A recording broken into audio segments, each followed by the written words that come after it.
39. Chapter 4: College Life. Summary: my struggles of getting my bachelor's degree, that I had multiple jobs to support my study.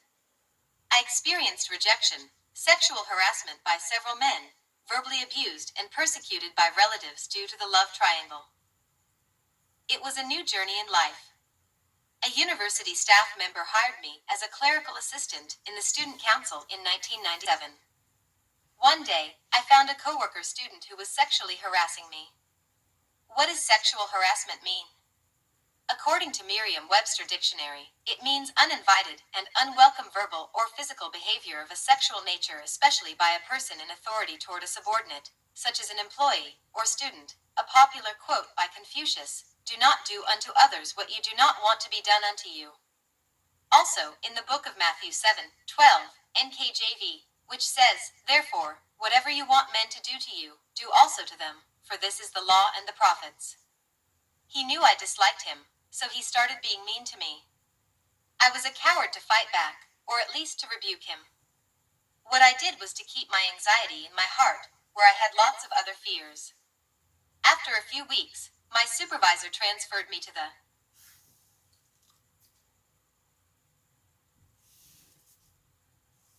accounting department, where I did not have to deal with that. Student. I was contented with my new position until one day, when I was assigned to a different department. I had mixed emotions until I learned that I would be working as an elementary library assistant near my home. Awesome news, and I was overly excited. I knew I could learn if I might see my high school ex-boyfriend, since he lived in that area. Every time the passenger's jeepney, this transportation looks like a bus, but it is smaller than the bus, passed by his house, I saw one of his brothers outside, but never him. I felt strange at first in my new department, but I made several friends right away. My boss was very friendly. It was really a challenging part of my life, as our paycheck went directly to pay our school fee. The university gave us $1 each month for a monthly allowance, and a few cents for our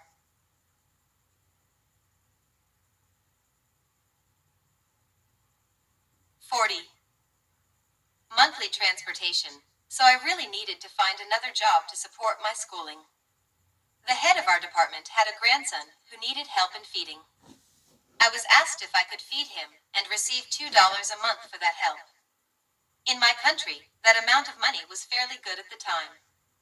However, since it still was not enough for me to live on, I made additional money by washing the clothes of one of the security officers at school where I worked as a working student. I was granted to one of the private university's program Working Student Scholarship Program, Neighbors, and I also did tutorial work. The book of Philippians 4:13, NKJV, which says, "I can do all things through Christ who strengthens me." Also, in the book of Romans 8:37, NKJV, which says, "Yet in all these things we are more than conquerors through him who loved us." One day after I washed the school security officer's clothes,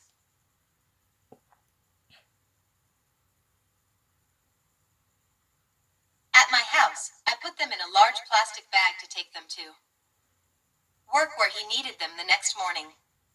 I carried the bag to work. Water still dripped along the way as I walked the 2 miles to town, but no one seemed to notice. I delivered the damp bundle, collected my fee, and used the money to attend my college acquaintance party. I enjoyed the party, though I could not forget all the time and energy it took for me to earn the money to be there. When I got the picture of our acquaintance party, the photographer stared at me while giving me my copy. He frowned and looked at the picture and asked, "Is this really you?" I was so insulted. How did he dare to look at my picture and make such a terrible insinuation? Was I that ugly without makeup? I grabbed the picture and tried the best I could to let my instant pain go. Life was not being very pleasant for me at times.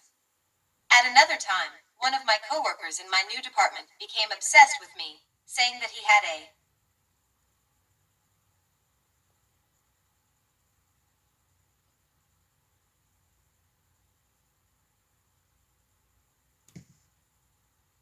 great desire to be my boyfriend. He began to harass me at the library where I worked behind a locked door. "Kimberly, let me in," he called on one occasion. When I replied no, I will not let you in, he shouted. If you will not let me in, I will throw these keys in my hand at your face. That scared me. 41. Because I figured he probably would do just that. I cried out really hard and loud, and he then ran away. I then reported the incident to the principal, and the man never harassed me again. Sometimes being a woman is not all that pleasant. I was active in my hometown, especially at Christmas time, taking part in dance contests, director of a beauty pageant for 3 to 6 years old, and other community events. When I was teaching kids to dance for their beauty pageant, one of my cousins told me that his cousin wanted to get to know me. I was incredibly happy that I might be able to replace him as my new boyfriend to fill the emptiness of my heart, but I also was remarkably busy and tightly focused on the kids' activities. Nevertheless, I was pleased that was being noticed. During a dance contest, a neighbor suggested that I might dance with this young man, who had a crush on me during the little beauty pageant presentation. I agreed and tried several times to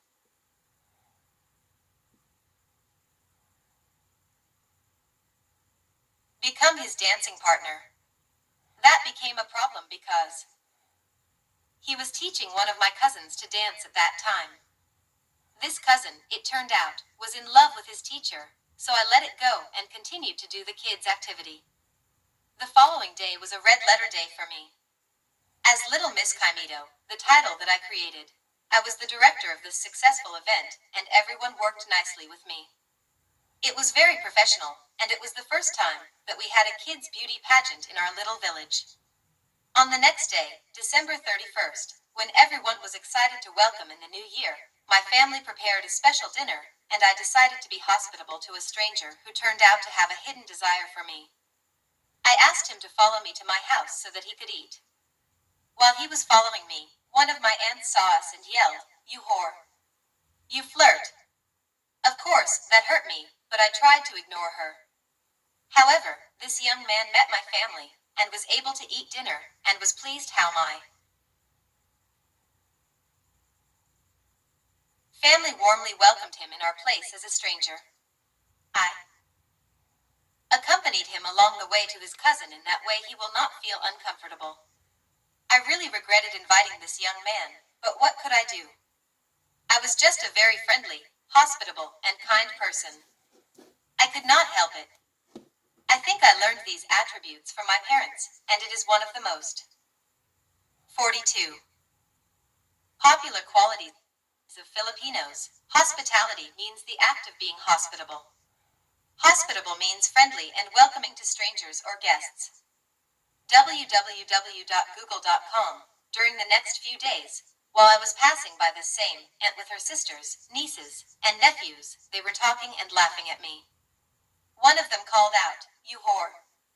I knew my relatives well as wicked and jealous people, and I prayed for them, because according to the Bible in the book of Luke 6:28, NKJV, which says, "Bless those who curse you, and pray for those who spitefully use you." My heart was heavy knowing that my beloved relatives were against me just because one of my cousins was in love with this stranger. This stranger young man was actually visiting his aunt, who was the aunt-in-law of my cousin, where his aunt lived closer to my cousin, who was fallen in love with this stranger young man. I remember that several times when I was cleaning my neighbor's yard, I saw this stranger young man, who had a hidden desire to me with my cousin, who was in love with him, where they both in my cousin's house and they were both laughing together. I thought my cousin just trying to intimidate me. Frankly, yes, I was jealous, intimidated, and hurt, but I did not allow those feelings to destroy my dreams. I kept moving forward despite such hardships. One day I was holding a handful of vegetables, then I saw my aunt, who was one of my relatives, who mocked and yelled at me for what I did at first. Instead of getting mad at her, I offered her some vegetables instead so she could make good food for herself and her family. I definitely applied the words of God through the book of Matthew 5:44, NKJV, in this particular situation, but I say to you, love your enemies, bless those who curse you, do good to those who hate you, and pray for those who spitefully use you and persecute you. Also, in the book of Romans 12:17-21, NKJV, which says, repay no one evil for evil. Have regard for good things in the sight of all men. If it is possible, as much as depends on you, live peaceably with all men. Beloved, do not avenge yourselves, but rather give place to wrath, for it is written, vengeance is mine, I will repay, says the Lord. Therefore if your enemy is hungry, feed him, if he is thirsty, give him a drink, for in so doing you 43 will heap coals of fire on his head. Do not be overcome by evil but overcome evil with good. Despite the goodness that I showed her, she continued to stare at me while frowning and said, no, I do not need them. She then quickly walked away. A friend told me that this aunt laughed at me and my mother because we were washing clothes for our neighbors just to support our family. I said to myself, you can laugh now, but I will be happier than you in the end. That aunt often ridiculed me for being a servant or helper to my neighbor. For me, there was nothing wrong with helping our neighbors, particularly if this was a righteous way to make money. I was not stealing or selling my body to fulfill my dreams. I choose to work hard to show everyone the fruits of labor and righteousness by following the words of God. Was I angry with them? Of course, I was angry. I am only human. I already forgave them a long time ago. I let God deal with them. I thought that many of my relatives liked to persecute me. I occasionally asked my parents to fight for me when I was little and weak, and they would do so. I know now that they were too strong to stand up for their daughter. My parents fought for me many times, especially my father. I am the only girl among their 3 offspring. Additional Bible verses. John 16:33, NKJV, these things I have spoken to you, that in me you may have peace. In the world, you will have tribulation, but be of good cheer, I have overcome the world.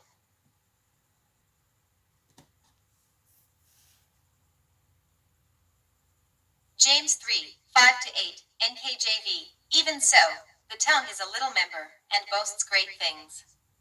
See how great a forest a little fire kindles. And the tongue is a fire, a world of iniquity. The tongue is so set among our members that it defiles the whole body, and sets on fire the course of nature, and it is set on fire by hell. For every kind of beast and bird, of reptile and creature of the sea, is tamed and has been tamed by mankind. But no man can tame the tongue. It is an unruly evil, full of deadly poison.